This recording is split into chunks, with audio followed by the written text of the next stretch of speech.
cam4.fr, le plus grand site de webcam live réservé aux adultes. 14h-16h, Brigitte Lahaie, Sud Radio. Bonjour à tous, nous allons passer ces 2 heures ensemble. Nous sommes bien sûr sur Sud Radio. Alors ces petites phrases, on les a tous entendues à un moment ou à un autre de notre vie. Tu n'as pas honte ? Franchement, tu devrais avoir honte. Tu me fais honte. Enfin bref, je pourrais vous en sortir quelques-unes. Alors moi aussi, je les ai entendues, et notamment de nombreuses fois avec mon passage dans le cinéma porno. Évidemment, on a essayé de me faire prendre conscience que je devais avoir honte. Heureusement, j'en ai dépassé beaucoup de ces critiques pour réussir à m'affirmer. Malheureusement, de nombreuses personnes, et tout particulièrement les femmes, restent avec ce ressenti de honte au fond d'elles-mêmes. Et d'ailleurs, la moitié des femmes pratiquement n'aiment pas leur corps, et on imagine bien que certaines en ont honte. Donc je vous propose qu'on évoque la honte, et on va déjà commencer à expliquer la différence entre honte qui dépend du regard extérieur et culpabilité qui est plus un ressenti intérieur. Et bien sûr, je compte sur vous pour venir témoigner, et pour ça, bien sûr, vous nous appelez au 0826 300 300. Alors, le fil rouge de cette émission, c'est un livre que j'ai reçu, La fabrique de la honte. C'est aux éditions Les Arènes, avec pour sous-titre « Enquête sur une émotion qui enferme les femmes ». Alors, c'est 2 autrices qui ont écrit ce livre et qui sont donc avec nous. Elisabeth Kadoche, vous êtes en studio, bonjour. Bonjour Brigitte Lahaie. Merci d'être avec nous. Et votre co-autrice, Anne de Montarlot, vous n'êtes pas en France, je crois, donc vous êtes par Zoom, mais vous allez pouvoir intervenir également. Bonjour. Oui, bonjour. Ravi d'être là. Alors, une émotion, la honte, ou plutôt un ressenti ?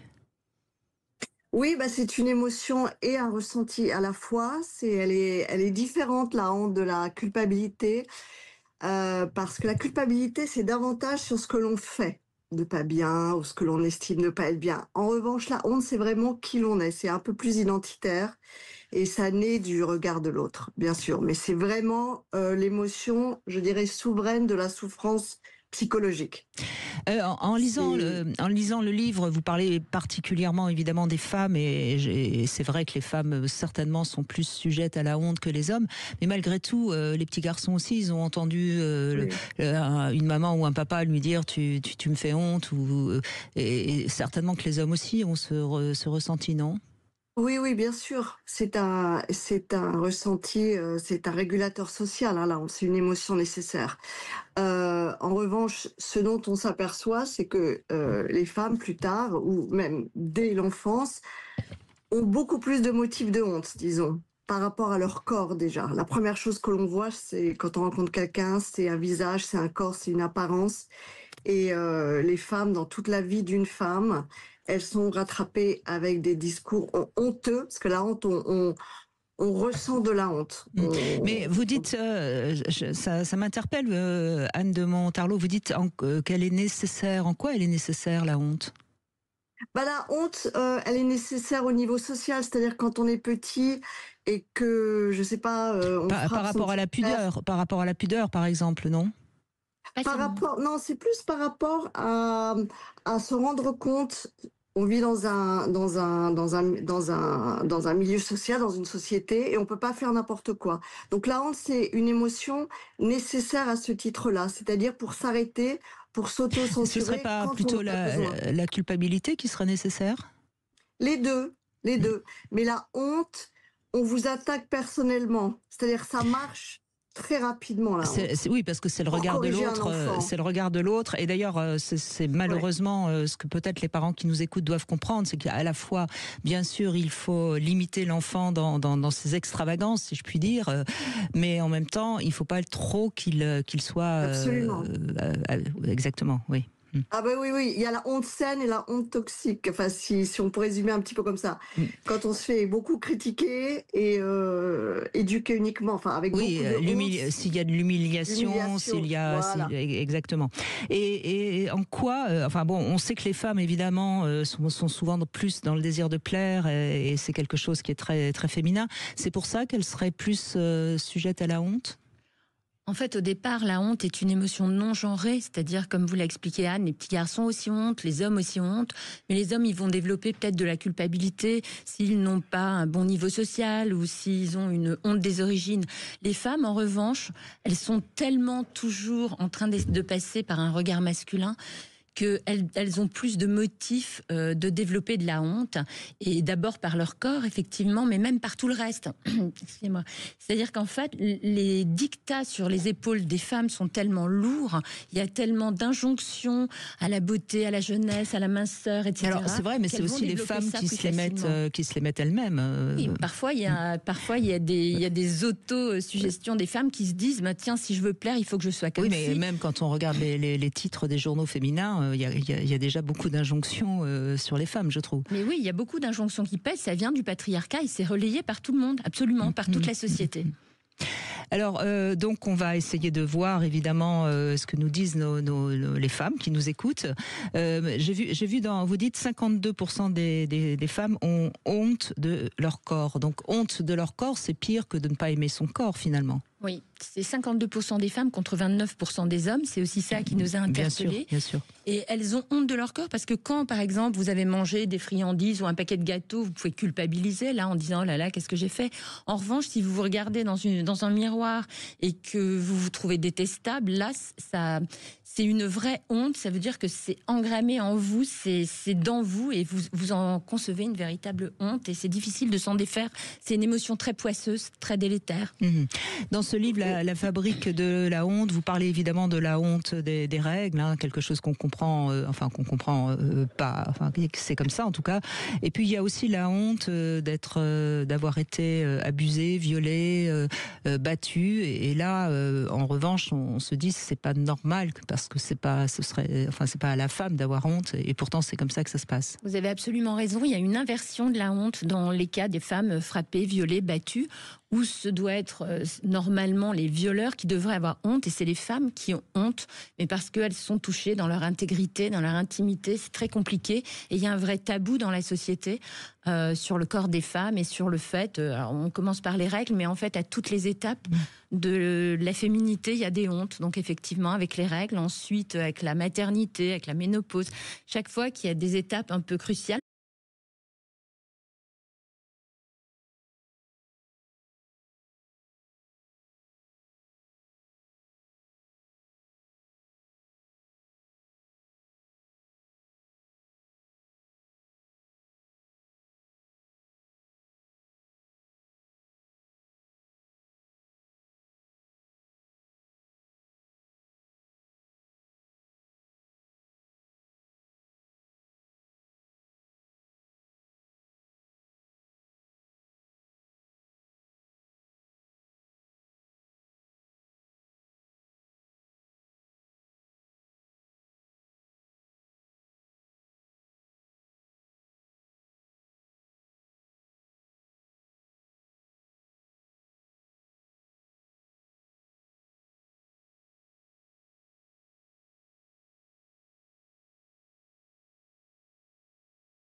– 14h-16h, Brigitte Lahaie, Sud Radio.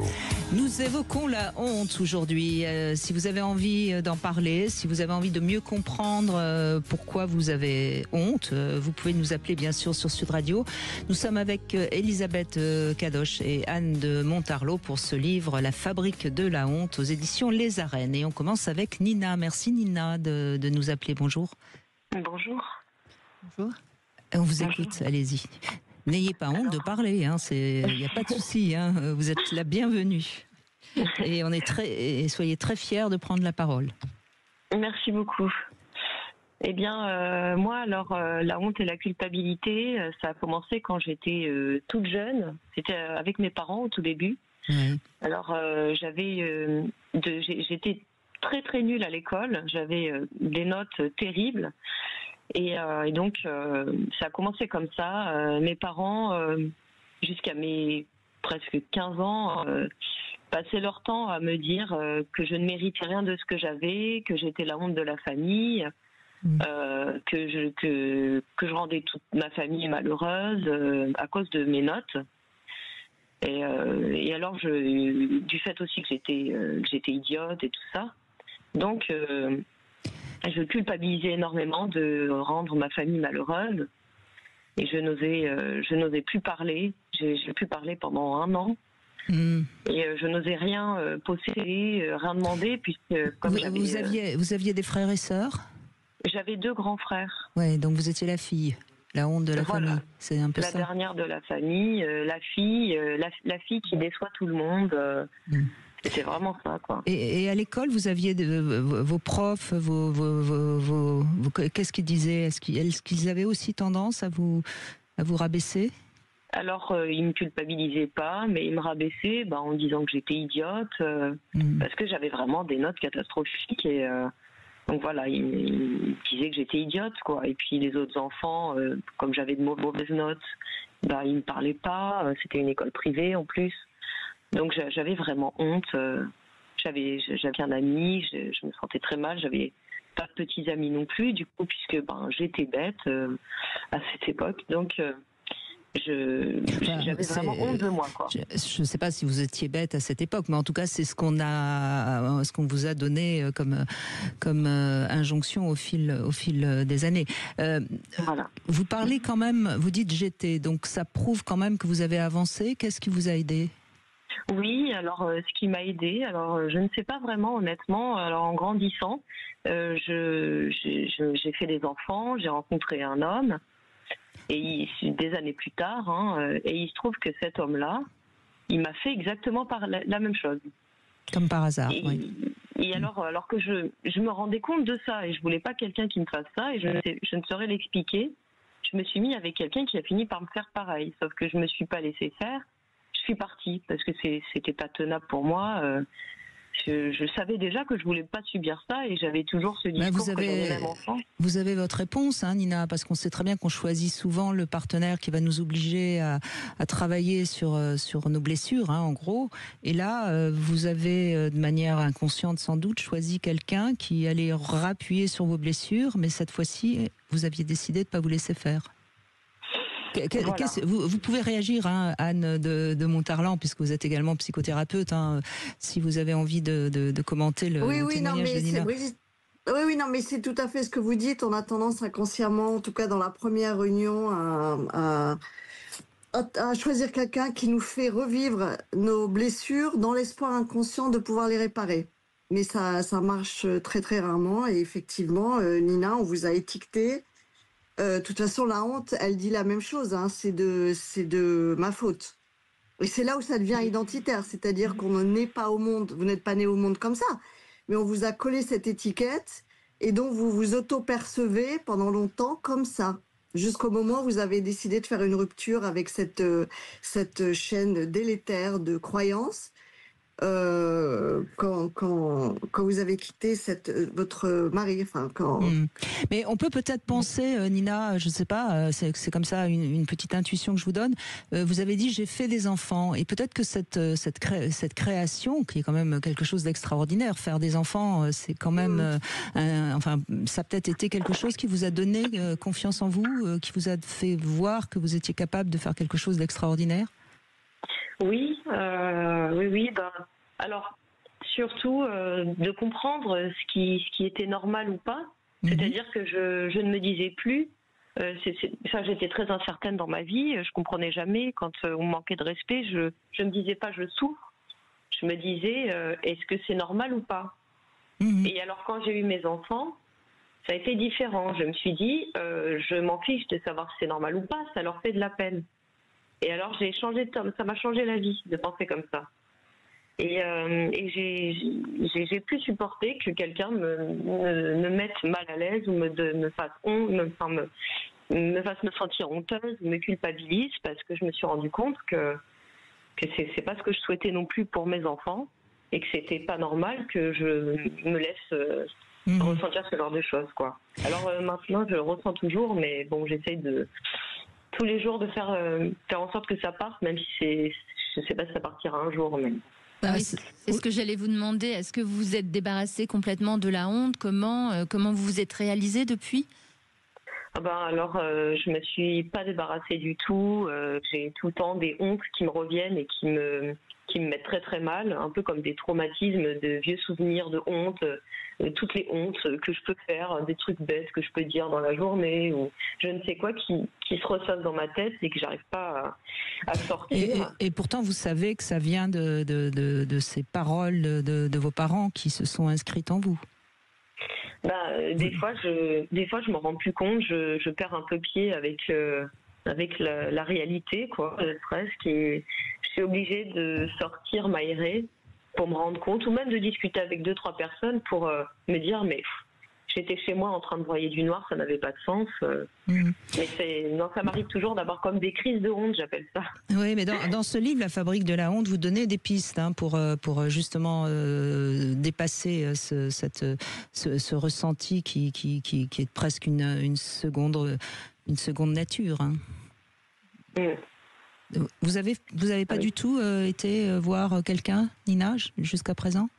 Si, mais j'avais jamais abordé ce sujet. Je disais plus que je me sentais pas forcément bien, mais c'est pas, on m'a pas forcément parlé de ça. C'est la première fois que j'en entends vraiment parler comme ça. Ben c'est bien, ça, c'est une belle ouverture qu'on vous offre, Nina. Oui. Allez-y, vous avez le micro ouvert, donc parlez quand vous avez envie, sinon je vais être obligée à chaque fois de vous donner la parole. Oui, Anne, tu dis que toi, tes patients viennent te voir pour de l'anxiété, pas pour de la honte, n'est-ce pas? Oui, ils viennent pour de l'anxiété ou pour de la dépression, etc. Mais pour revenir, Nina, forcément, vous avez des crises de honte, c'est une belle expression, parce que quand on a des crises de honte, on se coupe de soi-même avec la honte, du corps et de son esprit, parce qu'on veut tout faire sauf ressentir quoi que ce soit. On veut fuir, on veut disparaître. Donc, c'est très important pour soulager la honte de faire un travail de se reconnecter au corps, aux sensations du corps, de ne pas les fuir et quel type de croyance est-ce que ça fait fleurir dans votre esprit. C'est important de prendre conscience de ça avec de l'autocompassion et de faire des exercices somatiques. Il y a toute la théorie polyvagale, l'approche somatique du corps, parce que les traumas s'inscrivent dans le corps. On ne peut pas tout régler avec l'esprit, avec la tête. Absolument. Donc Nina, allez-y, ça vaut le coup. Je dirais que l'autocompassion, c'est justement ça qui me soigne en ce moment. C'est quelque chose qui s'est développé naturellement en moi avec le temps. Et ça fait quoi, 1 an? J'ai 31 ans maintenant. Et j'ai tendance à avoir un peu de peine pour moi de temps en temps, quoi. Et pas être désagréable avec moi-même, et juste à me dire, c'est triste ce qui se passe, ou c'est navrant, mais pas à m'auto-flageller. Et ça me fait beaucoup de bien. Ça me permet d'envoyer bouler 2-3 personnes, de dire, mais enfin voilà. Oui, mais Nina, j'ai juste envie de vous faire un petit cadeau. Je crois que votre témoignage fait beaucoup de bien à des femmes qui écoutent et qui peut-être sont elles aussi habitées par la honte. Donc, vous avez fait quelque chose de formidable. Merci beaucoup. Merci Nina. Allez, on fait une petite pause. On se retrouve avec le Love Conseil, comment communiquer sur ses besoins. Et puis, on vous invite vous aussi à témoigner sur Sud Radio. Venez apporter votre témoignage et réagissez à l'émission en appelant dès maintenant le 0826 300 300. 14h-16h, Brigitte Lahaie, Sud Radio. Brigitte Lahaie, Sud Radio, le Love Conseil. Eh bien, on va parler dans ce Love Conseil de la manière de communiquer ses besoins. Alors, parce que pour être heureux, on a besoin d'être reconnu déjà. Et c'est vrai que dans le couple, on oublie très souvent de signaler à notre partenaire quels sont les besoins par rapport à nous. Et donc, je voulais juste dans ce Love Conseil rappeler les besoins principaux. Alors, on a besoin d'être reconnu, ça je viens de le dire. On a un besoin d'appartenance. On a aussi quand même un besoin d'autonomie, même si on aime bien vivre à deux, mais on a quand même besoin de rester autonome. Donc je crois que quand on sait tout ça, eh bien je crois que c'est important de pas contredire son partenaire, surtout en public évidemment, parce qu'à partir de ce moment-là, on va évidemment abîmer ses besoins.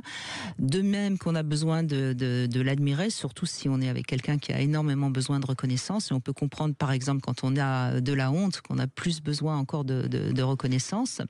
Et puis, on doit aussi tenir compte de ce besoin d'appartenance, et c'est vrai que le fait d'être en couple, si on fait rien ensemble, si on n'a pas suffisamment de temps qu'on passe ensemble, on peut ne pas se sentir suffisamment bien dans ce besoin d'appartenance. Donc ça veut dire aussi qu'il est important de présenter son partenaire à ses proches, de prouver qu'on est ensemble.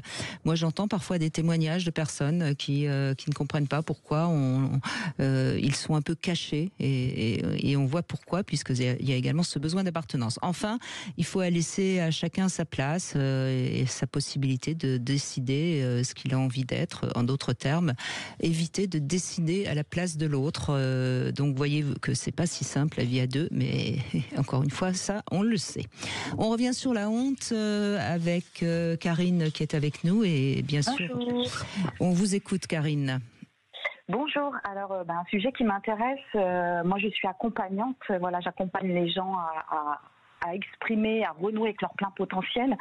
Et du coup, ça évoque le sujet d'aujourd'hui, parce que moi, j'ai un chemin personnel aussi. J'ai beaucoup compris de ce qui me faisait écho en moi par rapport à tout ça, la culpabilité, beaucoup. Et pour vous dire quoi d'ailleurs? Pour vous dire je ne sais pas. Qu'en fait, je vais vous parler de moi. Par exemple, voilà, petite, j'ai manqué de valorisation, beaucoup. Ce qui fait que effectivement. Oui, alors justement, là, ce que vous dites est important parce qu'on n'en a pas encore parlé. Vous avez manqué de revalorisation, donc oui. On n'a pas construit bien votre estime de vous-même. Complètement. Voilà. Complètement. Et c'est vrai que l'estime de soi, ça touche évidemment. On est très proche de la honte. Si on a honte, c'est difficile d'avoir une bonne estime de soi. Exactement, exactement. Et en fait, alors moi j'y pensais là tout à l'heure en vous écoutant. En fait, par exemple dans mes séances, le mot honte ne vient pas systématiquement. Par contre, effectivement, on va beaucoup parler d'estime de soi, de valorisation, etc. Mais c'est pour ça que j'ai eu envie de vous inviter, Elisabeth Kadosh et Anne de Montarlot, parce que j'ai trouvé qu'en effet, c'est un sujet qui pourtant est présent chez énormément de gens, et on n'en parle pas beaucoup. On va parler en effet de, comme vous le disiez, de l'anxiété, de la culpabilité, mais la honte, on en parle très peu. Hein. Oui, la honte s'épanouit dans une économie souterraine, en fait. Elle se nourrit du silence, et plus on a honte et moins on va parler. C'est pour ça que c'est une émotion qui enferme. Et en fait, vous avez raison, c'est l'émotion la plus nocive pour l'estime de soi. Quand on a honte, on perd toute confiance en soi. Et j'imagine que vous... que Karine, oui. Que Karine, excusez-moi. Oui. J'imagine que vous, en aidant les autres, eh bien, vous vous réparez un peu vous-même. C'est ça l'idée, c'est que votre résilience passe par le fait d'aider les autres? Alors en fait, moi je suis en paix avec ça. Ça y est, c'est un long chemin et c'est jamais fini, je crois. Mais je suis complètement en paix avec ça. Et justement, quand on a honte, quand on ressent cette honte, évidemment, on se sent coupable. Donc quand on se sent coupable, on se cache. On se cache de tout. On se cache de soi, de ses ressources propres, et on se cache des autres. Et du coup, le regard extérieur est hyper important. Et je crois que dans la notion de ce qui me vient, dans la notion de honte, c'est aussi cette injonction de croyance dans les cultures, on va dire cultures religieuses. C'est tu peux avoir honte de toi, t'es la honte, le bien, le mal et tout ça. Et en fait, ça enferme, effectivement, ça. Moi, j'ai l'image de, on te met bien la tête sous l'eau pour surtout pas, tu remontes pas, quoi, en gros. Et du coup, c'est comme une nourriture comme ça quelque chose qu'on sème régulièrement, etc. Et du coup, la personne, elle a une estime de soi à ramasse, et du coup, une confiance en soi complètement limitée pour œuvrer dans la vie et pour faire des choix, notamment. Qu'est-ce que vous voulez dire, Anne de Montarlot, à ce que nous raconte Karine ? Oui, mais effectivement, le poids de la société, de la culture, des injonctions religieuses, culturelles, infuse. Donc il y a un premier cercle, un premier champ familial où vous n'avez pas été donc valorisé. Il y a une certaine négligence à ce niveau-là, donc un besoin de reconnaissance. Mais en plus, il y a la couche de la société qui est toujours là. Et qui est assez manichéenne, et c'est le bien, le mal, le sale, le propre, etc. Mais si on parle excusez-moi, je vous coupe, mais ça me paraît essentiel, surtout dans cette émission. Si on parle de religion, évidemment, moi je pense à la honte par rapport à la sexualité. Bien sûr. Et là, tout ce qui est sexuel est complètement ourlé, façonne l'éducation sexuelle des femmes. Puisque on est quand même beaucoup dans des espèces de clivages, excusez-moi pour ce que je vais dire, mais un petit peu des polarisations entre être rigide, être salope, tout ce qui est la réputation, tous les conditionnements qui façonnent l'identité sexuelle des femmes et qui brident en vérité l'accès à leurs désirs. Elles se coupent souvent de leur corps sexué. Parce que tout ça génère de la honte et ça affecte le rapport au désir, à la libido, au plaisir, à la jouissance, à l'abandon. Il faut aimer ça, mais pas trop aimer ça. Et les femmes se font humilier très, très souvent. Et ça continue d'exister. Maintenant, c'est relié sur les réseaux sociaux. Mais cette espèce de police des mœurs, elle est intériorisée depuis des siècles et elle met en place cette espèce de conditionnement. Donc, c'est pas facile pour les femmes de vivre leur sexualité, puisqu'il faut quand même du lâcher-prise et de l'abandon dans l'acte sexuel. Et les femmes sont complètement objectivées de façon quasi permanente. Le corps féminin, il y a une énorme objectification et doublée d'un contrôle de soi. Les femmes sont en contrôle d'elles-mêmes, elles doivent avoir le contrôle sur leur image, sur leurs émotions, sur leur corps. Tout ça entrave énormément l'acte sexuel, la sexualité. La liberté d'être dans son corps, évidemment. La liberté. Oui, Karine, allez-y, qu'est-ce que vous... Oui, je voulais dire qu'en plus, et merci d'apporter tout ça, c'est très intéressant. Et du coup, j'allais dire que plus on est en manque d'estime de soi et du coup plus on va subir et on va subir les agressions, j'entends toute agression verbale de l'autre forcément, parce que un cercle vicieux, j'allais dire. Et moi je l'ai vécu il y a plusieurs années où justement j'étais en tel manque de valeur de moi-même, d'estime de moi et de confiance en vous, oui. De plein de choses que du coup, forcément, je suis tombée sur des mecs. J'ai attiré ce que je vibrais, clairement. C'est-à-dire que des mecs qui verbalement, on m'a dit, t'es moche, mais t'as vu, regarde-toi comme tu es, quoi. Enfin, ou alors qu'on a abusé de moi, abusé de moi, clairement. Profiter de même si j'en étais pas conscient ou j'en sais rien, mais du coup, il y a eu un profit sur la personne que j'étais. Je ne sais pas si je me fais bien entendre ou si, malheureusement, on comprend bien ce que vous dites, Karine. Et qu'est-ce qui vous a permis de dépasser tout ça, justement ? Alors moi, dépasser tout ça, mais vraiment, je le dis avec force, c'est d'aimer, de me reconnaître moi. Alors il faut du temps, il faut de la discipline aussi. Non mais ça, on comprend bien, mais quels ont été les outils qui vous ont permis excusez-moi, des thérapeutes, Oui, bien sûr, oui. Ah oui. À un moment donné, quand il y a le chaos dans la vie, moi, ça a été mon expérience. Il y a eu un clash, un premier clash, ça a été mon divorce où j'étais à terre. Pourtant, c'est moi qui suis partie, mais j'étais complètement à terre. Et du coup, j'ai trouvé un thérapeute qui m'a aidée. Puis au fil du temps, j'ai trouvé un autre thérapeute. Et puis, voilà, en fonction de mes besoins et au fil des ans, j'ai trouvé les personnes ressources pour moi. Et c'est ça qui est important. Parce que tout seul, c'est compliqué. C'est voire impossible. Oui, je crois qu'on a besoin. Alors parfois, ça peut être une belle rencontre, bien sûr, mais en effet, je crois que si on ne se sent pas suffisamment bien, eh bien, il faut vraiment se faire aider parce qu'on est tous individuellement des belles personnes et il n'y a aucune raison de se sentir pas bien. Et c'est ce que vous faites maintenant avec les personnes que vous aidez, j'imagine. Comment ? Je dis, c'est ce que vous essayez de faire avec les personnes que vous aidez. Exactement, parce qu'il y a de la beauté en chacun. Moi, je vois la beauté en chacun, et c'est de sortir de ça, et c'est pas rose, c'est pas le monde des bisounours, mais au moins on en est tous capables à notre rythme. Et ça, à toutes les femmes, à tous les hommes, merci de vos propos là. Merci. Bravo à vous, parce que c'est pas évident de parler de ça et de faire parler aussi les femmes de ça, parce qu'on dit il faut s'en sortir, mais c'est une injonction de plus, parce qu'en fait quand on est dans la honte, on ne peut pas parler, on s'isole complètement, et comme vous l'avez dit, quand on n'a aucune estime de soi, on subit ce qu'on nous fait, et ça se nourrit, ça s'auto-nourrit la honte malheureusement, donc vraiment bravo. Merci Karine de votre témoignage. On continue dans un instant sur Sud Radio, et puis les hommes sont invités aussi à parler, parce que on sait bien que les petits garçons aussi, ils ont parfois eu des injonctions terribles, donc s'ils ont envie de prendre la parole sur Sud Radio, ils sont également les bienvenus. 14h-16h, Brigitte Lahaie, Sud Radio. Cam4.fr, le plus grand site de webcam live réservé aux adultes. 14h-16h, Brigitte Lahaie, Sud Radio.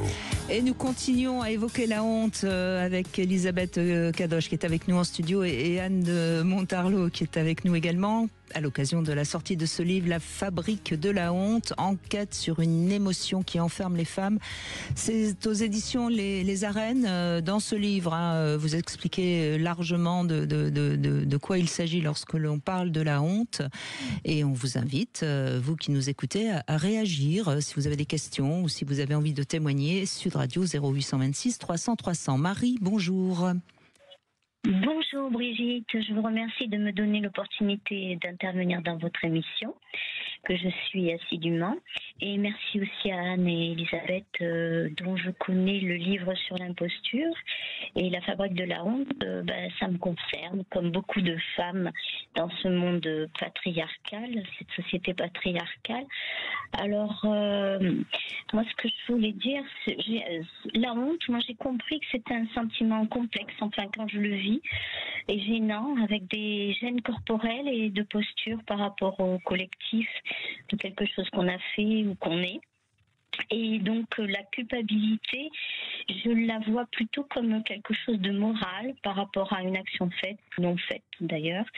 C'est de l'ordre plutôt d'un sentiment par rapport à une transgression d'une norme morale. Et ça contient nos pulsions, en ayant des remords, ce qui évite la récidive, et ça aide aussi à vivre en société. C'est autoconscient. Et oui, à condition de se sentir coupable de quelque chose qui mérite qu'on se sente coupable. Il ne faut pas se sentir coupable de quelque chose qui ne mérite pas qu'on se sente coupable. Sinon, ça peut être très inhibant, la culpabilité. Tout à fait, mais j'ai eu une éducation assez culpabilisante pour... déjà, quand on vous appelle Marie, vous partez mal. Hein. Je plaisante. C'est le verbe aimer aussi. Bon, alors, je le vois plutôt dans le côté positif. Mais bien sûr, vous avez raison. Quel âge vous avez? Parce que vous avez une voix toute jeune. Je ne suis pas jeune, non. J'ai 65 ans. Ah ben, écoutez, on vous aurait pas donné cet âge-là. Hein. Oui, j'ai une expérience assez longue de la vie, on va dire, pour l'instant. Et oui, moi j'ai appris à écrire entre 3 et 4 ans. Et bon, c'était super, j'adorais à l'époque, 3 et 5 ans, c'était le début de la vie. Ma maman ne me voyant pas trop, ça aidait beaucoup. Mais ensuite, mon frère a eu des difficultés d'orthographe et j'ai dû lui donner des cours au lieu d'aller jouer comme les autres copines ou faire mes devoirs ou autre chose.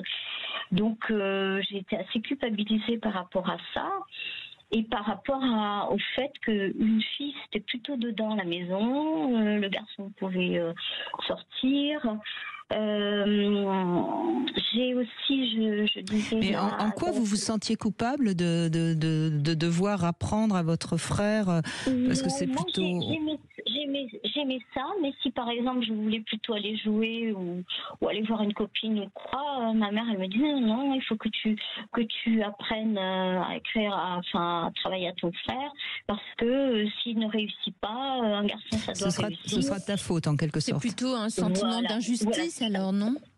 Oui, Oui, ça, moi, j'ai la blessure d'injustice, ça, c'est sûr. Oui, j'ai fait un travail sur moi pour comprendre un peu tout ça. Il n'y a pas que ça. Je suis née dans une guerre, donc j'ai eu un syndrome de Stockholm, parce que j'ai été otage. Et on n'était que 2 survivantes. La femme qui m'a pris dans les bras et moi. Tout le monde est mort. Et du coup, je ne l'ai pas su. Oui, et ça peut être la culpabilité d'être encore vivante alors que les autres sont morts. Oui. Voilà, exactement. Je l'ai eu pendant longtemps. Disons qu'au début, j'ai fait une résilience, puis ça s'est remonté à la surface à travers des accidents, etc. Et puis quand j'ai compris ça, j'ai eu ce syndrome de Stockholm et j'ai eu cette culpabilité de vivre alors que j'avais eu un petit garçon qui me tenait la main, qui est mort, alors que tout le monde était mort et que j'étais trop petite pour comprendre aussi. Et je l'ai eu a posteriori, j'avais 43 ans. Et donc, ça a été assez pénible à vivre. J'avoue que j'en voulais à la terre entière. Et j'étais heureusement en thérapie comportementale et cognitive, ce qui m'a aidé beaucoup. J'ai écrit beaucoup aussi sur cette histoire. J'ai écrit aussi des poèmes, Exil intérieur de femme. Et de ce fait, j'ai une faible estime de soi. Enfin, ça dépend pourquoi, mais la confiance en soi, par exemple, qui est le démarrage de l'estime, je l'ai dans certains domaines, mais je l'ai acquis, c'est-à-dire je l'ai vraiment travaillé. Alors je vous pose une question comme ça, toute bête, Marie, mais qui me paraît importante par rapport à tout ce que vous dites, qui est peut-être un peu confus. Est-ce que vous avez le sentiment d'être une belle personne ? Eh bien, je commence parce que mes amis me le disent, des personnes me le disent. Et puis quand je regarde les photos en flashback, parce que sur le moment, sur l'instant, quand je me regarde dans le miroir, par exemple, je me dis, oh, mon Dieu, je suis moche, j'ai des cernes, etc. Voilà. Et puis ensuite, quand mon fils, il insiste ça c'est plutôt de la honte que de la culpabilité, si on essaye d'être... Oui, je ne me sens pas... Comment dirais-je ?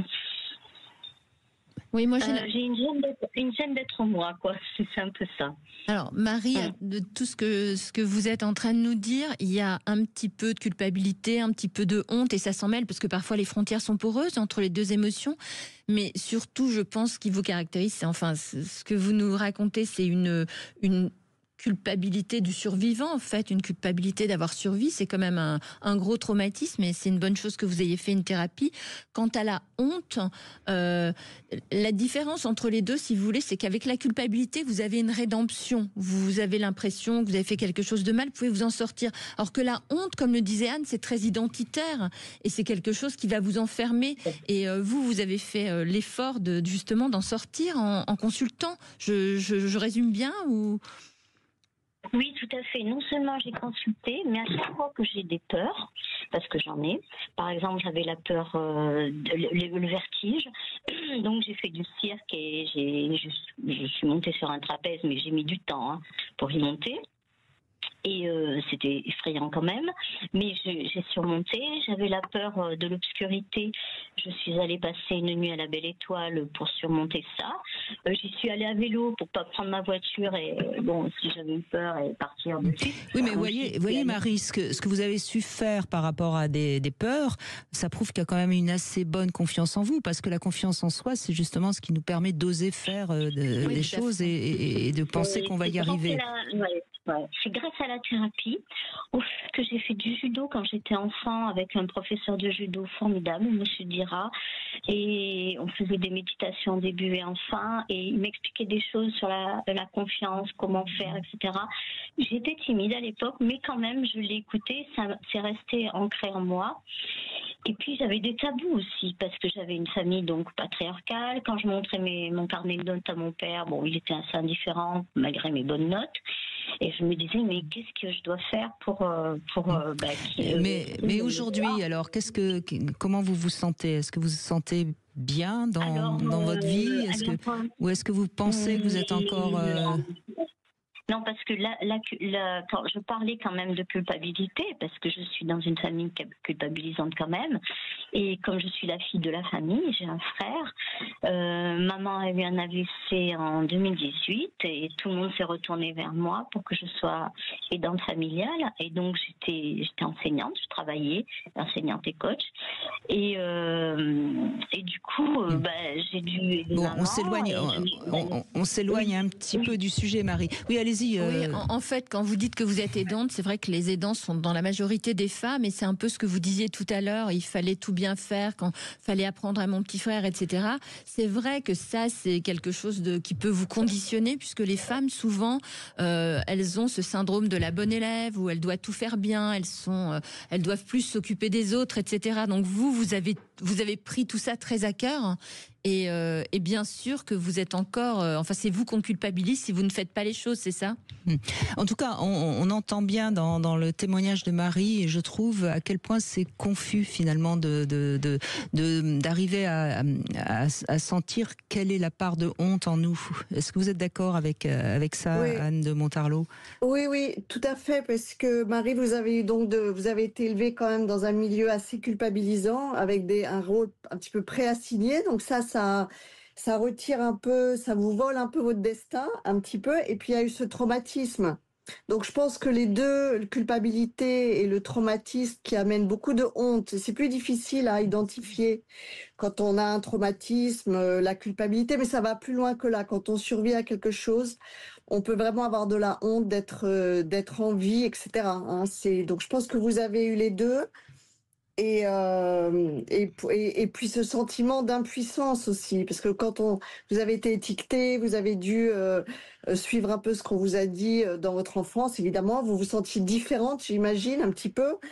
Donc il y a un petit peu d'impuissance. Donc tout ça, ça rend la confiance et l'estime de soi un petit peu plus délicat. Mais vous avez fait grâce à la thérapie aussi beaucoup de percées sur votre confiance.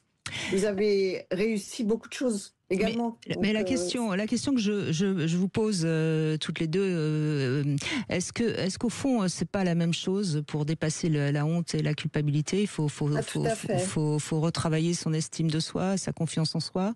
Oui, le dénominateur commun des deux, c'est la confiance en soi. Quand on a honte, on a évidemment une estime de soi très basse, et quand on culpabilise, eh bien, en effet, ça attaque notre confiance en soi. Donc, quand on a une base solide de confiance en soi, on va être moins perméable à la honte ou à la culpabilité. Mais ça ne veut pas dire qu'on ne va pas en éprouver. Ça veut simplement dire qu'on aura plus facilement les outils pour les. Oui, et puis parfois, on peut avoir honte parce qu'en effet, on a fait quelque chose qui vis-à-vis du regard des autres est particulièrement choquant ou dérangeant. Enfin, Absolument. Oui. Dans la mesure où la honte n'existe que par le regard de l'autre ou par ce qu'on s'imagine être le regard de l'autre, on va avoir honte de quelque chose qu'on a pensé même parfois. Et d'ailleurs, ça me fait penser, est-ce que le fait d'avoir envie d'être parfait, ça peut pas aussi développer de la honte ? C'est un mécanisme de défense. C'est par rapport à quand on se sent honteux ou pas à la hauteur. Ça, c'est une croyance qui est issue de la honte.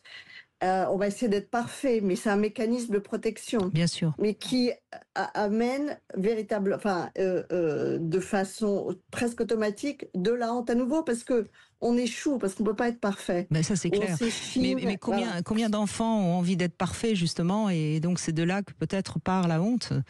Les enfants... Oui, parce que c'est le problème de l'amour inconditionnel ou conditionnel. Ça, c'est ce qu'on a mis, c'est la base, ça. Mais je sais pas si les enfants ont conscience de ça. Pardon. Je sais pas si les enfants ont conscience de ça. Non, bien sûr que non. Les enfants, ils ne veulent pas être parfaits. Les enfants, ils veulent être aimés et acceptés dans une famille, dans une communauté, dans une classe, etc. Donc, ils vont tout faire pour être acceptés. Oui, bien sûr, mais si un enfant, par exemple, on lui demande de débarrasser la table et puis qu'il casse parce qu'il fait tomber une assiette, et le pauvre garçon ou la pauvre fille, c'est pas de sa faute, c'est un enfant. Non, mais là, ça va être de la gêne, de l'embarras. Sauf si les parents, tout d'un coup, se mettent à crier. Oui. En effet. Ça dépend comment c'est fait. C'est-à-dire c'est la constance qui compte. Quand un enfant, à chaque fois qu'il débarrasse, il se fait hurler dessus, il va tout de suite ressentir dans son corps et dans son esprit de la honte. Et il va donc adapter un comportement pour ne plus ressentir ça et pour s'adapter aux parents, pour ne pas perdre l'attachement. Mais c'est la constance, c'est-à-dire si c'est répété. Bien sûr. C'est ça qui compte. Bon, en tout cas, merci Marie de votre témoignage et on voit bien à quel point honte, culpabilité, tout ça est assez complexe et c'est pour ça qu'on a besoin d'en parler avec vous sur Sud Radio. Je vous propose peut-être qu'on continue dans cette deuxième heure à évoquer la honte. Et puis je rappelle dans ce livre La fabrique de la honte, il y a beaucoup vous parlez à peu près de beaucoup de choses. Hein. On n'a pas encore eu de témoignage par rapport à un abus ou un viol qu'aurait pu subir une femme. Et là aussi, c'est important quand on a souvent besoin évidemment de faire une thérapie, mais c'est important de comprendre aussi toute la part de honte qui peut résister, si je puis dire, et qui va empêcher justement la libération du traumatisme. Oui, bien sûr, parce que les femmes qui, par exemple, subissent des violences conjugales, elles ont complètement honte parce qu'elles voient qu'ailleurs peut-être ça. C'est pour ça qu'elles n'en parlent pas d'ailleurs. Et elles n'en parlent pas. Et ce qu'on nous dit, c'est que dans un cas de violence conjugale, les femmes ont besoin de 7 allers-retours avant de partir vraiment. 7 allers et 7 retours. Donc, il faut vraiment respecter leur rythme parce que c'est très compliqué pour les femmes de dire « je me suis trompée, je me suis enferrée dans une relation qui était toxique, je n'ai pas su voir, etc. » Donc, un peu de culpabilité, mais beaucoup, beaucoup de honte, en effet. On parle de tout ça, bien sûr. On continue avec Elisabeth Kadosh et Anne de Montarlot qui sont avec nous. Aujourd'hui, nous recevons donc Elisabeth Kadosh et Anne de Montarlot pour leur livre « La fabrique de la honte » aux éditions Les Arènes. Vous souhaitez participer à l'émission, appelez-nous 0826 300 300. 14h-16h, Brigitte Lahaie, Sud Radio. 14h-16h, Brigitte Lahaie, Sud Radio.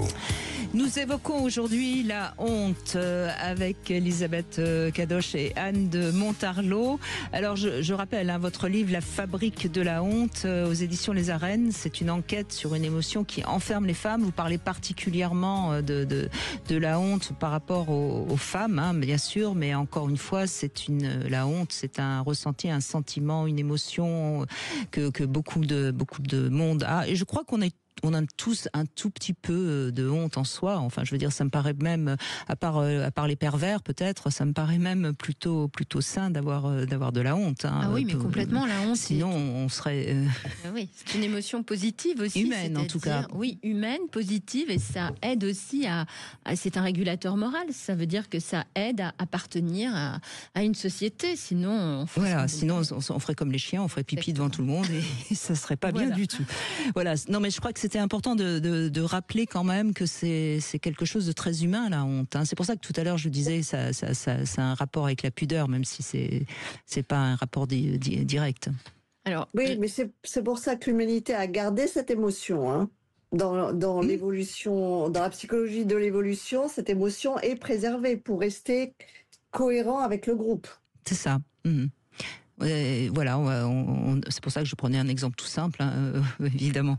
Catherine est avec nous et vous allez témoigner sur quelque chose aussi qui va parler à beaucoup de monde, la honte qu'on peut avoir de ses parents, Catherine. Oui, bonjour. Merci bonjour, d'être mesdames. avec nous.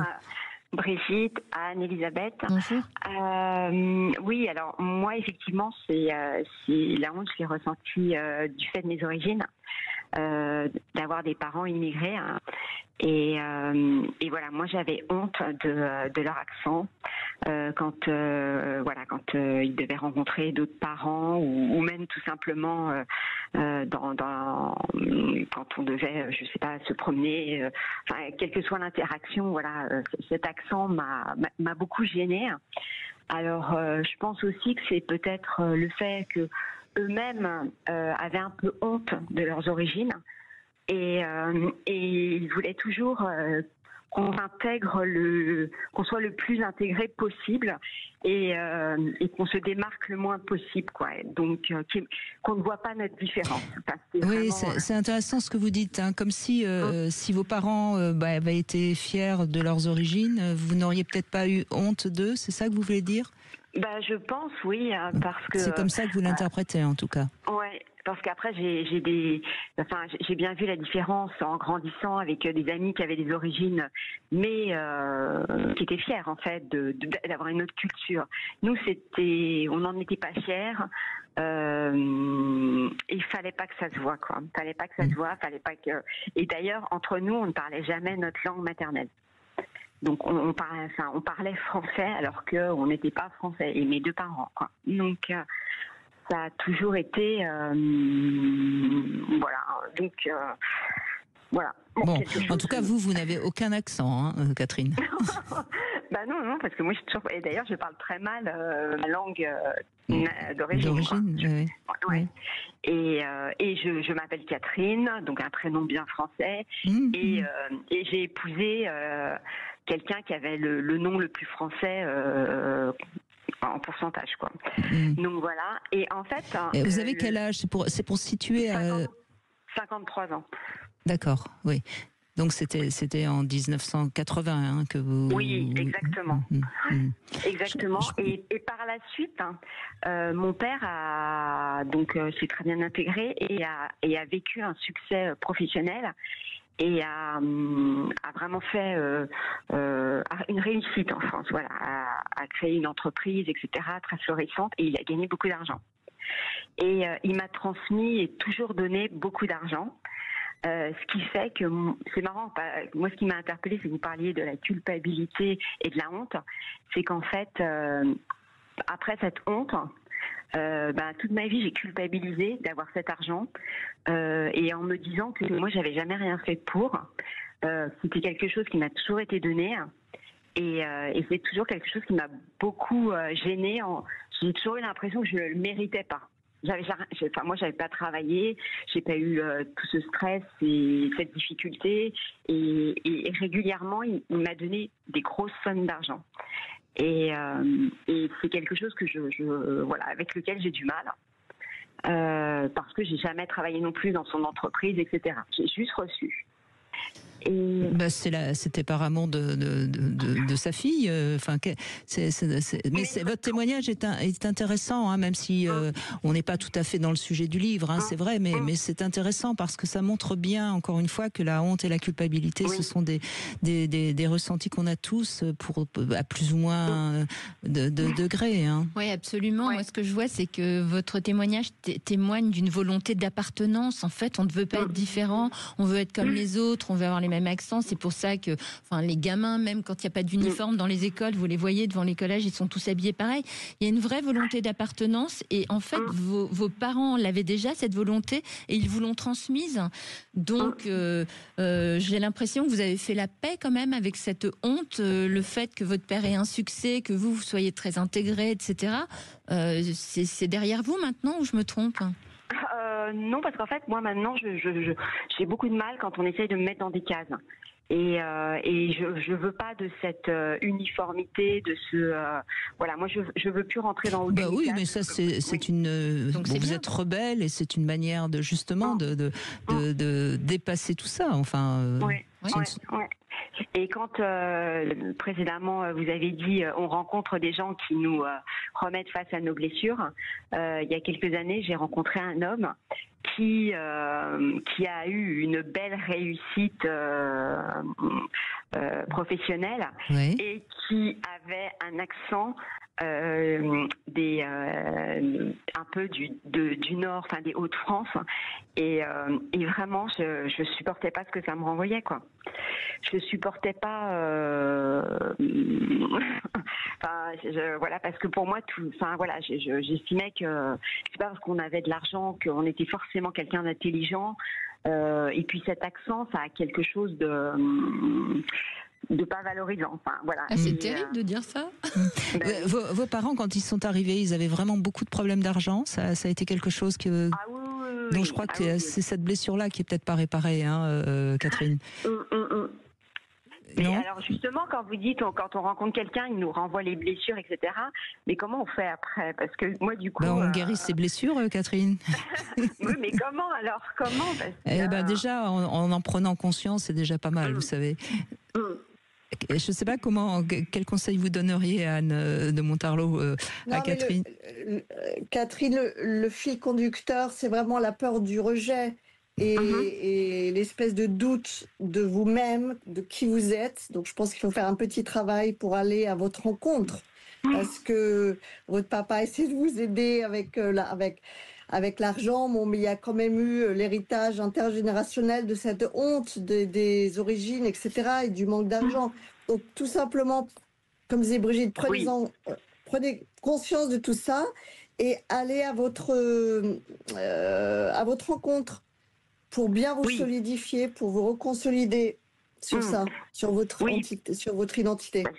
Parce qu'effectivement, mon père, toute sa vie, nous a dit qu'il en avait souffert de ce manque d'argent, d'être dans la pauvreté, etc. Et que ce qu'il voulait, c'est que nous, on n'en souffre pas, quoi. C'est clair, c'est pour ça qu'il vous a tellement gâté. Bien sûr. Exactement. Mais c'est quelque chose que j'estime ne pas avoir mérité. Oui, mais ça, c'est un lien de loyauté qu'il faut dépasser, Catherine. Pas l'imposture. Là, ça sent un petit peu l'imposture, justement. Est-ce que je mérite cet argent? Il a fait ça pour combler des failles psychologiques, quelque part. Bon. Donc voilà, c'est assumer ça et trouver votre identité, consolider votre identité. Absolument. Mais en tout cas, merci de ce témoignage parce que vous abordez des sujets, l'argent, en effet, les origines, tout ça. Parfois, c'est parce qu'on est d'un milieu social très très bas qu'on a honte. Enfin, tout ça, c'est des sujets qui parlent certainement à beaucoup de monde. Donc, merci beaucoup, Catherine, de ce témoignage qui est magnifique. On fait une petite pause et on continue sur Sud Radio. Vous voulez parler à Brigitte Lahaie, 0826 300 300. 14h-16h, Brigitte Lahaie, Sud Radio. Nous évoquons aujourd'hui la honte à l'occasion de la sortie de ce livre, La Fabrique de la honte, aux éditions Les Arènes, avec Elisabeth Cadoche et Anne de Montarlot. Marlène, merci de témoigner. Justement, on en a un tout petit peu parlé dans l'introduction, cette honte que l'on a parce qu'on a été victime d'abus sexuels et je crois que c'est d'inceste, vous. Bonjour Marlène. Oui, bonjour. Merci de prendre la parole. Bonjour Elisabeth, bonjour Anne. Marlène. Donc moi j'ai traversé l'inceste enfant, un petit peu avant mes 5 ans je pense, sur plusieurs années par mon grand-père paternel. Et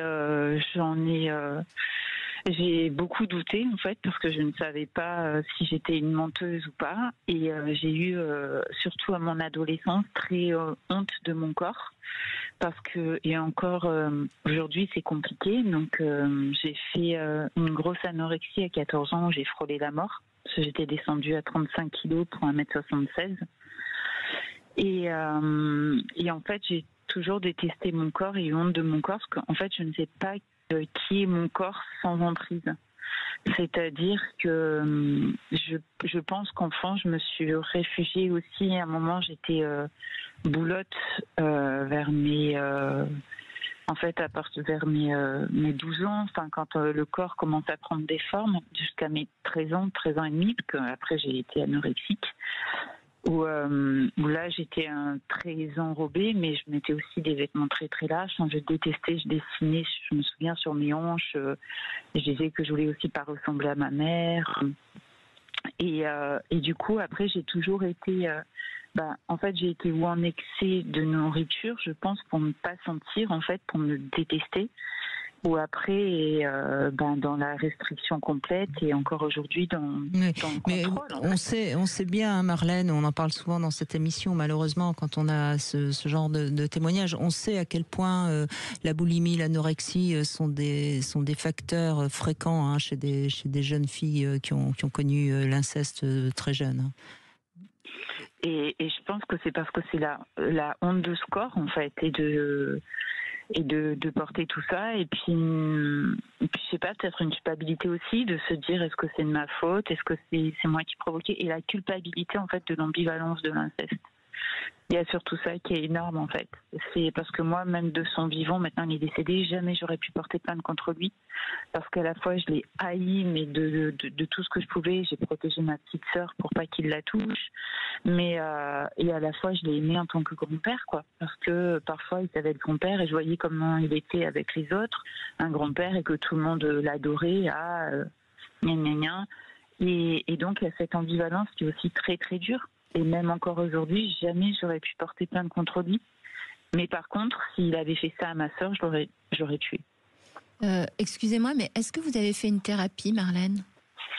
J'ai fait énormément de choses. Alors au départ, en plus, j'avais été obligée parce que j'avais été hospitalisée pour anorexie, mais c'était un psy où je restais 1 heure face à lui, je ne parlais pas et la séance était terminée. C'était pas les thérapies d'aujourd'hui. Et après, à partir de ma vingtaine, en fait, j'ai fait beaucoup, toutes sortes de thérapies. Mais en fait, je crois qu'aujourd'hui, ce qui m'aide vraiment, parce que mon histoire, je la connais par cœur et je suis beaucoup dans le mental, en fait, et ça n'arrive pas à décrocher du corps. J'ai fait quand même beaucoup de yoga, je marche beaucoup dans la nature. Et la seule chose qui m'apaise, je crois, et qui me permet d'avancer, c'est justement ce contact avec la nature et marcher, et les arbres et les animaux. Et en fait, me tourner vers une certaine foi. M'abandonner à ça, en fait. Et c'est de me relier à ça, à cette lumière, en fait, et à cette force d'amour que chacun nommera comme il veut, que moi je veux nommer, que j'ai envie de nommer là, Dieu. Et vous avez raison. Je pense que les pistes que vous avez choisies peuvent vous aider. Mais moi, ce que j'ai envie de vous dire quand même, il y a quand même ce rapport au corps qui, me semble-t-il, n'est pas encore suffisamment. Je pense qu'il y a quand même peut-être une possibilité de vous retrouver dans votre corps. Par exemple, par de la respiration ou de la relaxation, ou je pensais au chamanisme aussi. Vous parliez de la nature, dans des choses, des pratiques chamaniques. Parfois, il y a des choses qui peuvent se passer en rapport au corps.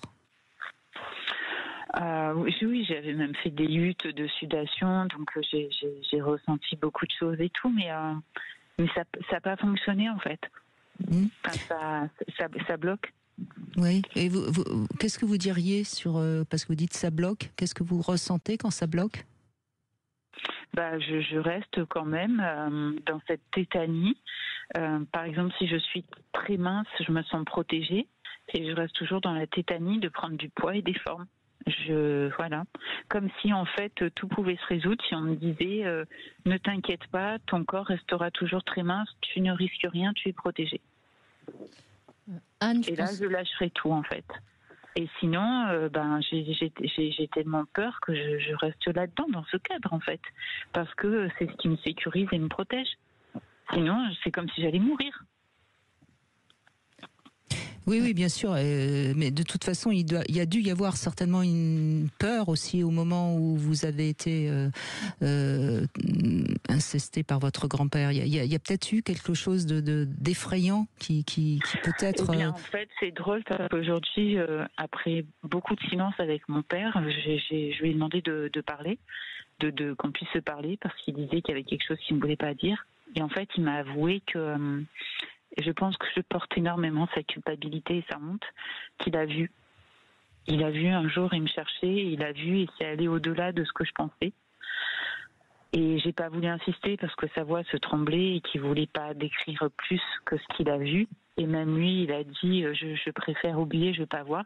Mais en fait, il a vu, il a été incapable de faire. Vous voulez dire que vous portez la culpabilité de votre père, qui lui aurait dû réagir, hein, on est bien d'accord. Oui.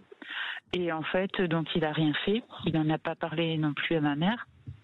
Et il s'était dit qu'il était allé voir après son père et puis il entendait qu'il disait je veux pas, j'aime pas papy, j'aime pas papy. C'est vous qui disiez ça, hein, oui. Oui. Et donc mon père, quand il a vu la scène et qu'il a entendu ça, en fait, c'est parce qu'il entendait ça qu'il allait dans la pièce. Et il m'a dit que il me voyait faire des choses. Enfin, je peux pas dire même les mots parce que ça me fait trop mal et j'ai pas envie en fait. Bien sûr, j'ai pas envie de me souvenir de ça. Bien sûr. Et c'est moi, je me souvenais de choses plus douces entre guillemets. Oui, mais Marlène, ce que vous racontez, c'est peut-être encore pire que l'inceste. Oui. Vous vous rendez compte de ce que vous nous racontez? En fait, donc je lui ai dit que je lui pardonnais, et là je lui ai dit, et je lui ai envoyé un message, je lui ai dit si tu pouvais recommencer.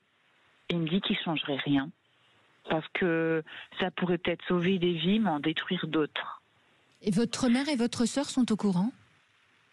Elles l'ont su quand j'ai parlé. En fait, elles ne me croyaient pas.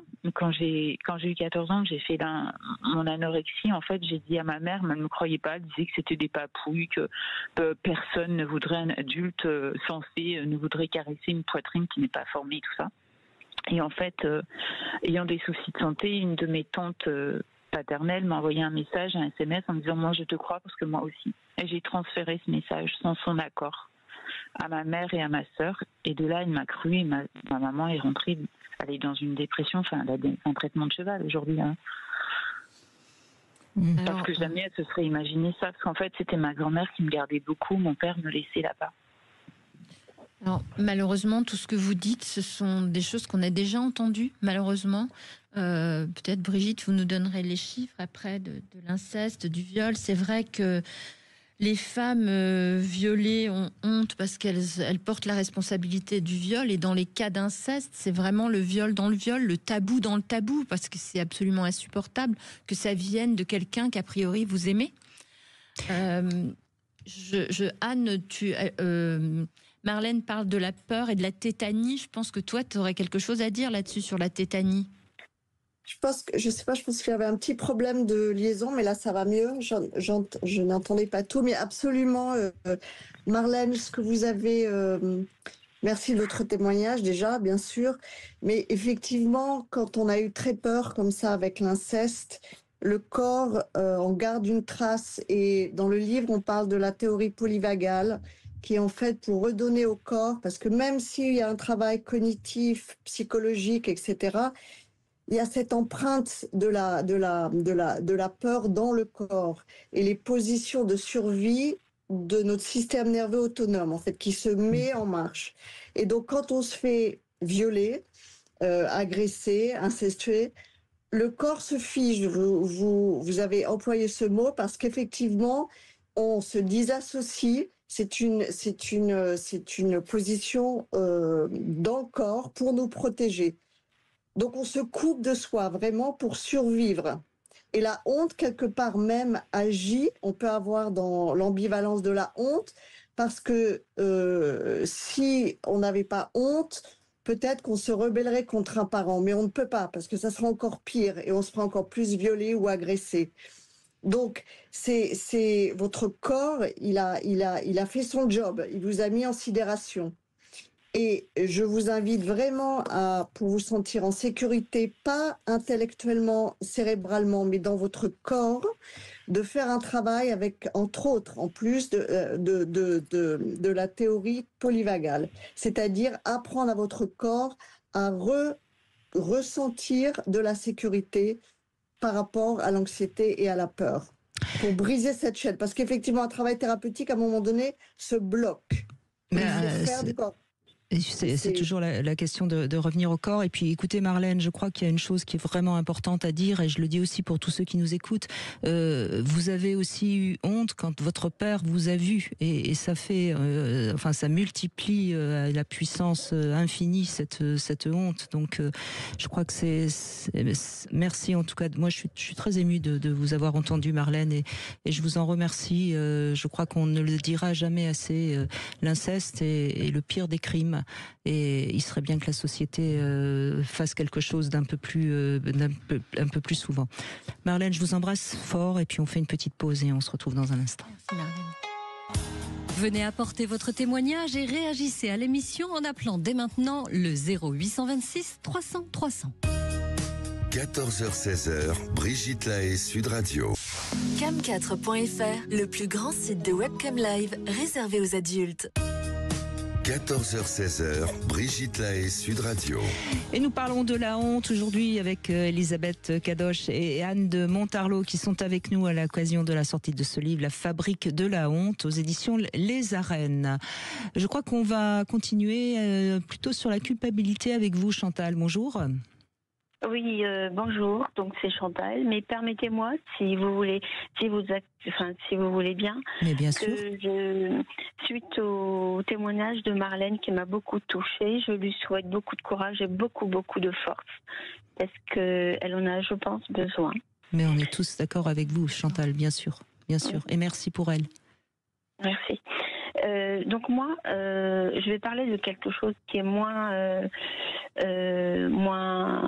fort, moins lourd, mais aussi important en tout cas pour moi.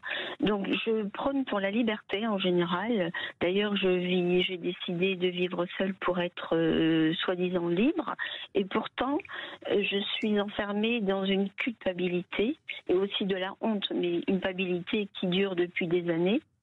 Malheureusement, cette culpabilité, elle est très difficile à enlever, à partir de mon corps, de ma tête, puisque ce sont des choses que j'ai fait ou pas fait à un moment donné, où j'ai voulu faire, mais je n'ai pas été jusqu'au bout. Du coup, je me suis posé la question pourquoi. Aujourd'hui, je n'ai pas la réponse du pourquoi. Et je me demande bien ce que je peux faire pour m'en échapper, pour essayer de vivre. Alors je vous dis tout ça pourquoi ? Parce que j'en viens à me blâmer, à me juger, à m'empêcher de vivre, parfois même à me punir.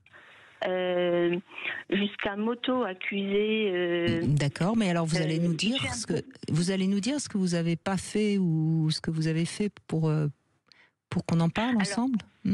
Oui, alors c'est une culpabilité d'une personne que j'aimais beaucoup, d'un être cher, ma sœur, qui est décédée il y a 2 ans et demi. Oui. Donc on a appris, par SMS, dans la famille, on a appris qu'on lui a découvert un cancer du poumon. Donc elle nous l'a annoncé parce qu'on devait tous se réunir pour l'anniversaire de ma mère. Oui. Et elle nous disait à ce moment-là qu'elle ne pourrait pas être présente.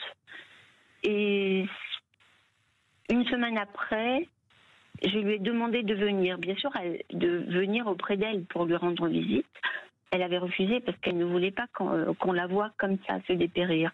Mais avec mon insistance, elle a accepté. Du coup, j'ai pris la route, j'ai fait 100 km.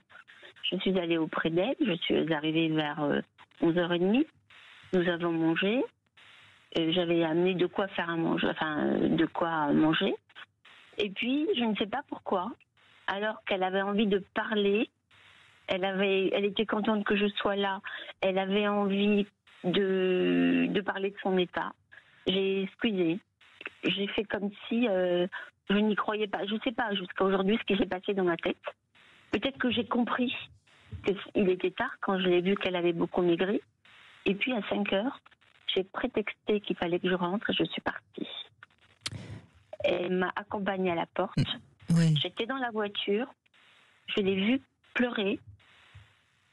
Et je ne me suis pas arrêtée. Et vous avez fui, Chantal, oui. Je ne sais pas. Et je m'en veux. Jusqu'à présent, ça fait 2 ans et demi, tous les jours, je me lève. Mais Chantal, vous avez eu peur, vous avez été envahi par certainement cette angoisse de mort, et vous avez fui parce que c'était pas supportable pour vous, et vous n'avez pas pu. Et il faut absolument... Je pense que là, en l'occurrence, oui, vous allez pouvoir vous pardonner. Il faudra peut-être vous faire aider, mais il faut que vous puissiez vous pardonner. Oui, je ne sais pas comment. Je pense que Anne de Montarlot, vous pouvez donner une piste peut-être à Chantal.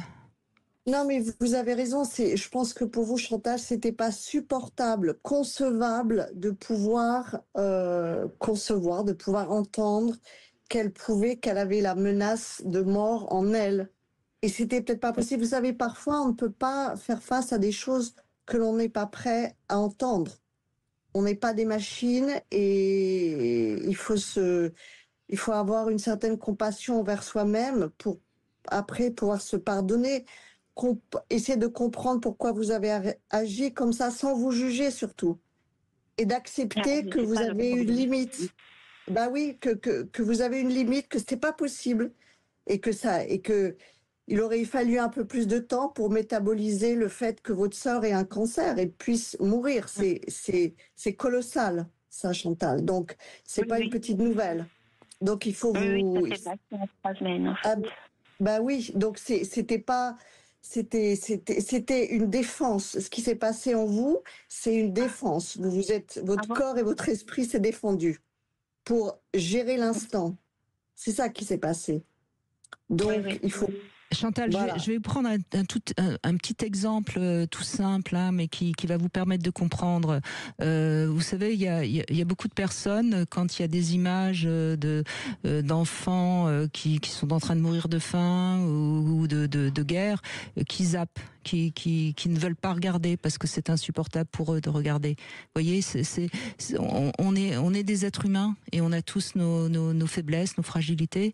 Et je pense que pour vous, c'était pas possible. Et c'est pour ça que j'ai dit que vous avez fui, mais vous avez fui parce qu'il fallait vous protéger de vous-même. Oui.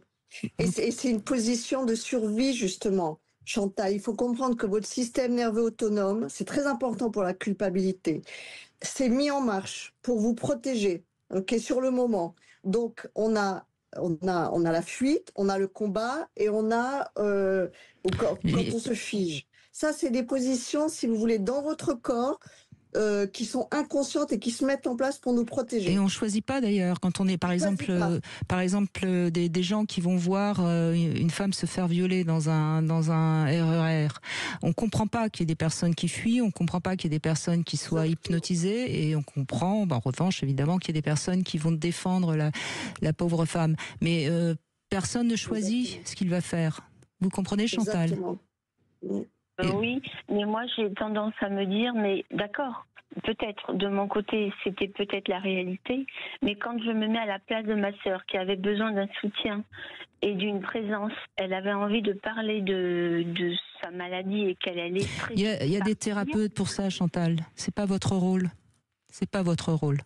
Et puis je pense aussi qu'on est humain, comme vous dites, et on a la faiblesse de penser que la vie est longue. Et peut-être que vous êtes parti, c'est un mécanisme de défense, et que vous pensiez qu'il y aurait une autre fois, que vous alliez la revoir. Enfin, vous voyez, on a cette faiblesse tous. Écoutez, Chantal, dans un premier temps, déjà, vous allez lui envoyer une lettre où vous lui demandez pardon. Comme ça va déjà vous soulager un tout petit peu. Hein, vous faites une petite lettre et puis vous la brûlez en pensant fort à elle. Peut-être en regardant une photo d'elle, vous brûlez la lettre. Et puis ensuite, je crois que vous allez aller vous confesser, hein, en quelque sorte, auprès d'un thérapeute, et qui vous dira exactement la même chose que ce que vous a dit Anne de Montarlot. Vous comprenez ? D'accord ? Oui. Promis ? Vous faites ça ? Oui. Promis, juré ? Promis, juré. Bon, merci Chantal. Et merci de votre témoignage, parce que vous savez, il y a des personnes qui n'osent pas, qui ne peuvent pas aller à un enterrement de quelqu'un de très très proche, parce que c'est trop dur pour eux. Il y a tellement de gens qui se sont reconnus dans votre témoignage, Chantal. Vous n'êtes pas la seule, vous savez. Je m'en doute. Merci à vous. Merci Allez, beaucoup. on fait une petite pause et on se retrouve dans un instant. 14h-16h, Brigitte Lahaie, Sud Radio. Cam4.fr, le plus grand site de webcam live réservé aux adultes. 14h-16h, Brigitte Lahaie, Sud Radio. Eh bien, nous continuons à évoquer la honte avec Sarah qui nous rejoint. Et je rappelle le titre de ce livre, La fabrique de la honte, coécrit par Elisabeth Kadosh et Anne de Montarlot qui sont avec nous. Sarah, bonjour. Bonjour Brigitte, bonjour Anne, bonjour Elisabeth. Bonjour Sarah. Eh bien, on vous écoute, allez-y Sarah. Écoutez, c'est compliqué parce que le thème de l'émission, c'est hyper... Alors, on vous entend pas bien, Sarah. Faites un petit effort, sinon on va pas pouvoir vous garder. Ou on va essayer, ou en tout cas, on va essayer de vous. Oui, allez-y. Sarah. Oui, ça va mieux là ? Oui, ça a l'air. On y va.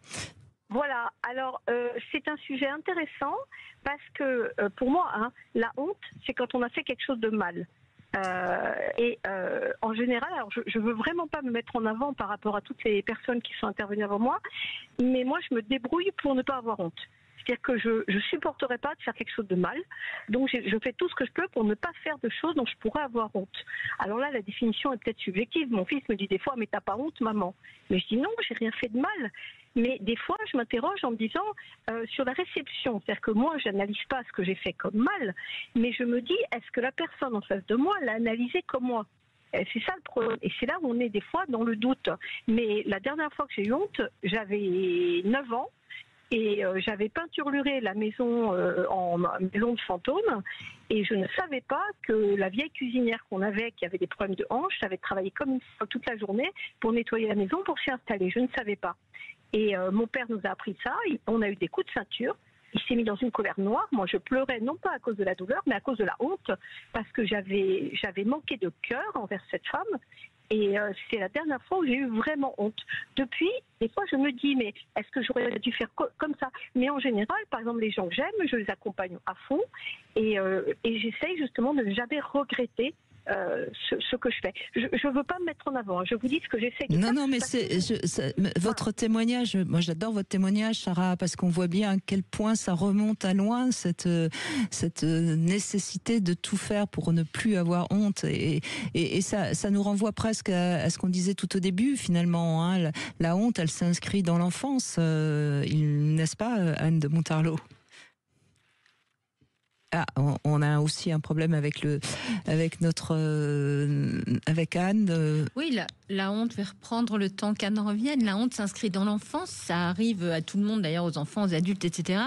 Et ce n'est pas genré, une fois de plus, mais la honte s'inscrit dans l'enfance et sert justement à régler son comportement.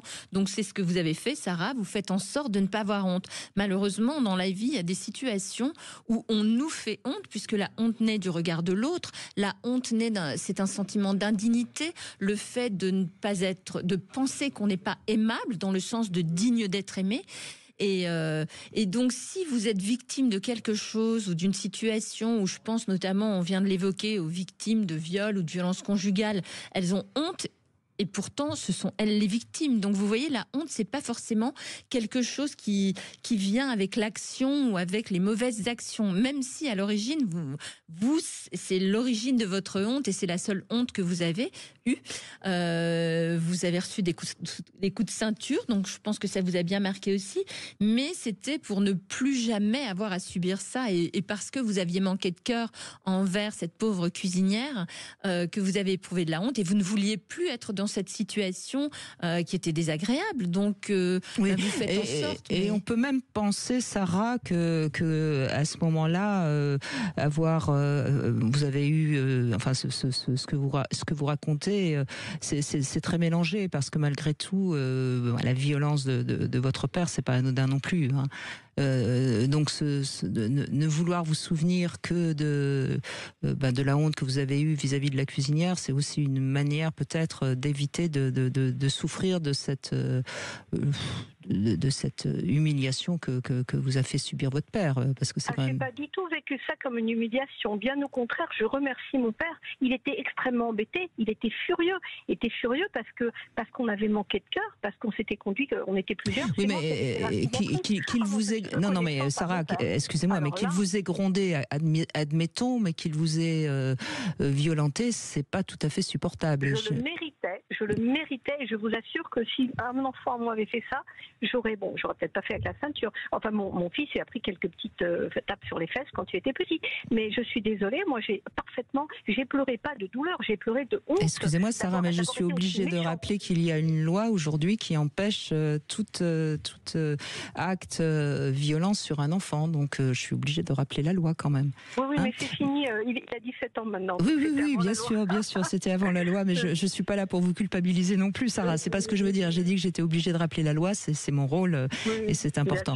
C'est important parce que sinon, ce qui peut, vous voyez, mais votre témoignage, je le trouve aussi intéressant parce que ça montre à quel point, au moment où vous avez eu honte, quand vous aviez 9 ans, vous avez mis en place un mécanisme de défense extraordinaire. C'est-à-dire que, vous vous rendez compte comment ça doit être contraignant tout le temps de tout faire pour pas faire quelque chose qui pourrait vous faire honte? c'est intéressant votre question, Brigitte, mais je vais vous dire, j'ai beaucoup de chance, je suis protestante. Et les protestants, on est obligé de se regarder les yeux dans les yeux. Donc c'est difficile déjà naturellement. Et c'est dans mon ADN de me regarder, de me dire est-ce que ce que tu fais, c'est bien ou c'est vrai. Oui, c'est bien. Et comme dans la honte, tout passe par le regard de l'autre, si vous êtes capable de vous regarder dans une glace, l'autre, a fortiori, va pouvoir vous regarder aussi. Donc vous faites tout pour ne pas être en situation d'être jugé et de ressentir de la honte. Donc vous avez trouvé votre propre mode d'emploi et votre propre régulation, j'ai envie de dire. Et d'ailleurs, ça me fait penser à ce jeu de regard, et ça c'est quelque chose que je peux donner comme conseil à tous ceux qui nous regardent. Parfois, il y a quelqu'un qui va nous regarder, genre vous devriez avoir honte ou tu devrais avoir honte, qu'importe. Et si on croise son regard et qu'on reste fier, en quelque sorte, eh bien, c'est presque celui qui voulait nous accuser d'avoir honte qui va baisser le regard. Et finalement, c'est peut-être un petit conseil comme ça qu'on peut donner à tous ceux qui nous écoutent. Oui, tout à fait. C'est vrai qu'avec les ados, par exemple, qui disent toujours la honte pour un oui ou pour un non, moi je leur dis toujours n'écoute pas les autres. Écoute-toi, sois juste dans ton cœur et tu iras. N'écoute pas les autres, ne regarde. C'est vrai qu'il faut s'affranchir et c'est pas facile.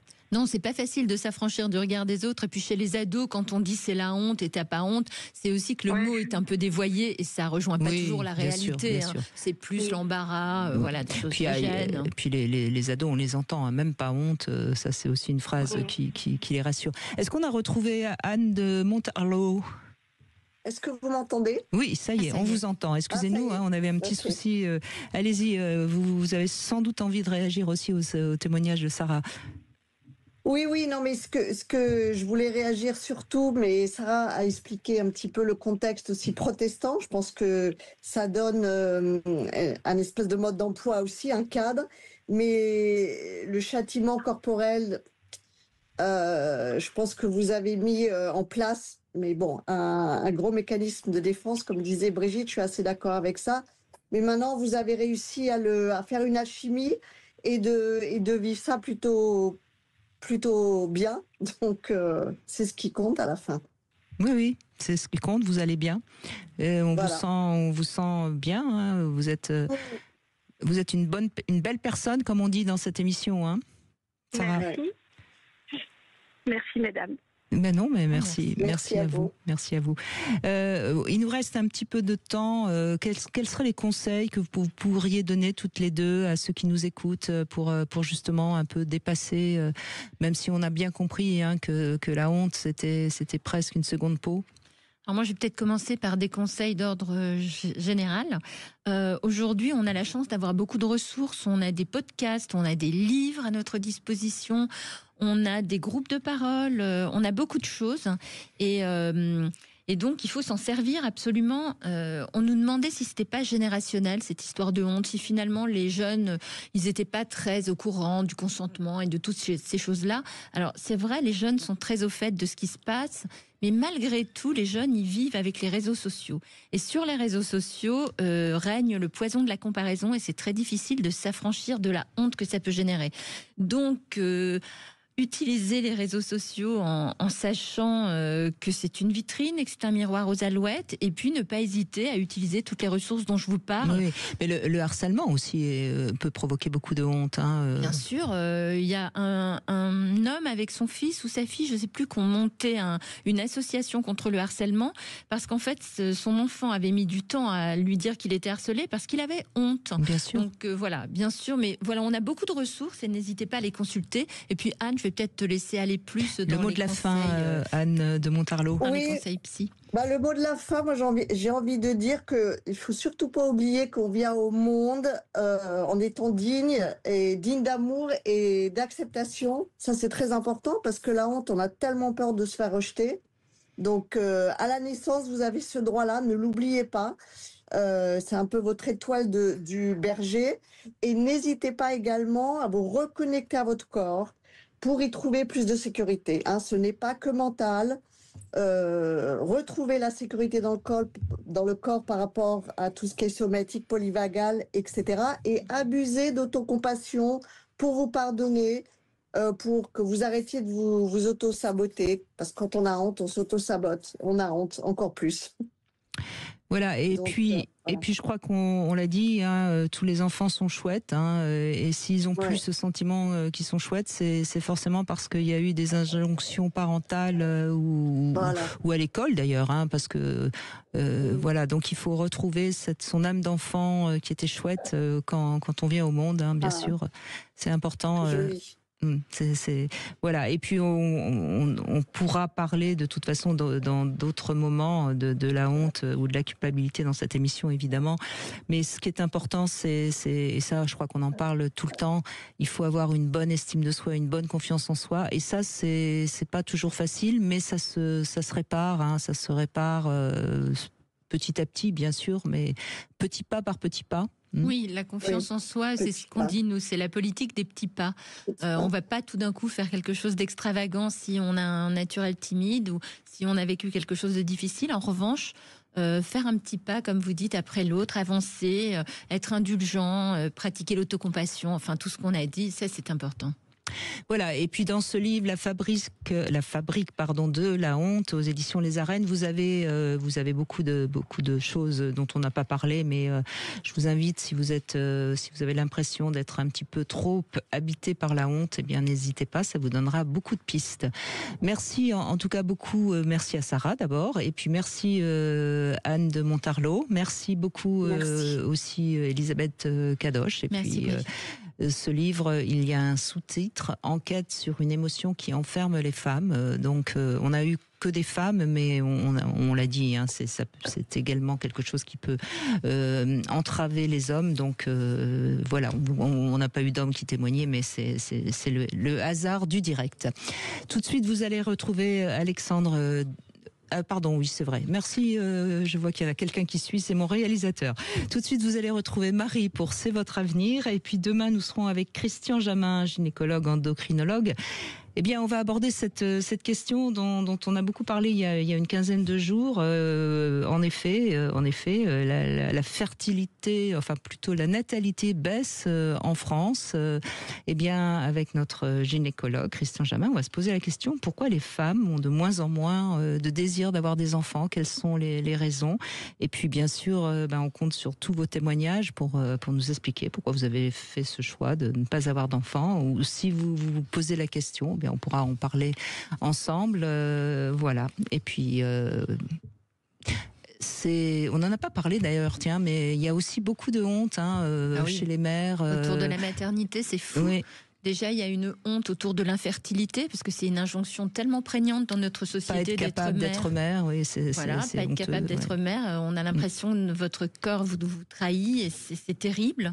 Et puis, il y a aussi tout le narratif de la maternité qui est magnifique. On vous dit, vous allez avoir des émotions intenses, des sentiments, et si ça correspond pas à la réalité, vous allez aussi en concevoir de la honte. Et puis plus tard, quand vous êtes mère et que vous avez des enfants, là, il y a le mom shaming. On vous dit, mais tu n'es pas une assez bonne mère. Une bonne mère, c'est ça. Donc, la comparaison revient, cette comparaison. Eh oui, on n'en finit pas. Allez, je vous dis à demain. Sud Radio. Parlons vrai. Parlons vrai.